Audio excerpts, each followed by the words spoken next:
आज का दिन बेहद अहम है।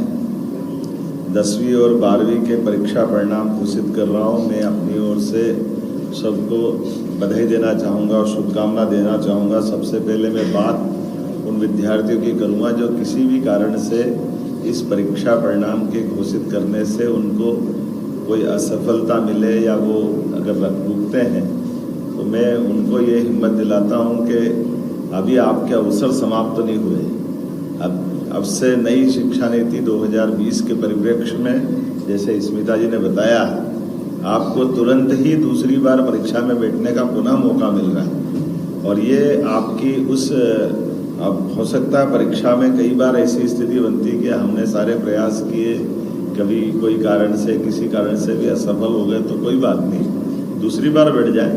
ये जो ईयरली एग्ज़ाम होती थी, इस ईयरली एग्ज़ाम का इस साल के बाद ये इतिहास बदलेगा कि अब साल में 2 बार, ताकि पूरा साल खराब ना हो। वैसे ये पद्धति हमारे यहाँ प्राचीन काल से तो लॉर्ड मैकाले के पास इसी प्रकार की पद्धति रही है, लेकिन कोई बात नहीं। यशस्वी प्रधानमंत्री के नेतृत्व में शिक्षा नीति 2020 स्कूल शिक्षा में भी अब जो प्रवेश कर रही है, उसमें ये सारे नवाचार भी जुड़ रहे हैं, जिनने हमारे बच्चों के लिए अपनी खुद की 6 माह के अंदर ही दोबारा मौका देना, ये मैं विभाग को बधाई देना चाहूँगा। और ये खास करके हमारे लिए लंबी छलांग जब लगाने जाते हैं तो 2 कदम पीछे आ करके लंबी छलांग का भी मौका मिलता है। मैं मान के चलता हूँ अगली बार आप डट जाएं, निश्चित रूप से अगली परीक्षा जब आप निकालें तो पास होंगे।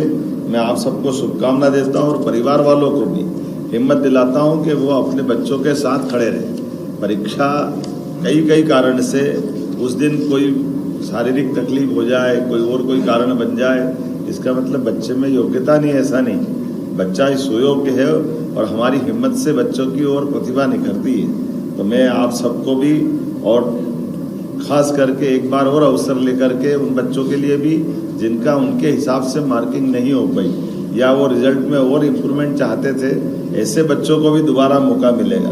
तो आप सबके लिए भी मैं बधाई भी दे रहा हूँ और भविष्य की संभावना के लिए आशीर्वाद भी दे रहा हूँ कि आइए आप सब मिलकर के किसी भी कारण से इस परीक्षा के साथ आपके मन में अगर संतोष नहीं है तो दोबारा भी मौका लेना चाहते तो उत्तीर्ण विद्यार्थियों को भी ये हमारी दूसरी बार की परीक्षा आपको मौका देगी। और इस नाते से मैं माननीय शिक्षा मंत्री को बधाई देना चाहूँगा। हमारा मध्य प्रदेश इस तरह की परीक्षा कराने वाला देश का तीसरा राज्य हो गया, तो मैं अपनी ओर से बधाई देता हूँ। ये और आनंद बढ़ रहा है जब मैं आपको रिजल्ट की तरफ ले जाता हूँ तो बेटियों ने हर बार की तरह फिर बाजी मारी है। सारी बेटियों को मैं बधाई देना चाहता हूँ। 10वीं और 12वीं में मेरिट लिस्ट में जो हम आंकड़ा देख रहे हैं, मेरे पास जो रिजल्ट शीट आई है उसमें बेटियों की संख्या अधिक है और ओवरऑल उत्तीर्ण होने वाली बेटियों की संख्या भी, लड़कियों की संख्या का प्रतिशत भी अधिक है। हमारी बहन बेटियां हमारी शान है, इसीलिए हम उनको लाडली बेटी कहते हैं, लाडली बहना कहते हैं। मैं अपनी ओर से हमारी सभी बहनों को, बेटियों को बधाई देता हूँ। 10वीं में टॉप करने वाली बेटी का नाम अब मैं आपको बताने जा रहा हूँ, प्रज्ञा जायसवाल। ये मध्य प्रदेश में 10वीं बोर्ड में टॉप पे आई है, इसको बहुत बहुत बधाई। 500 में से 500, एक भी कम नहीं आया।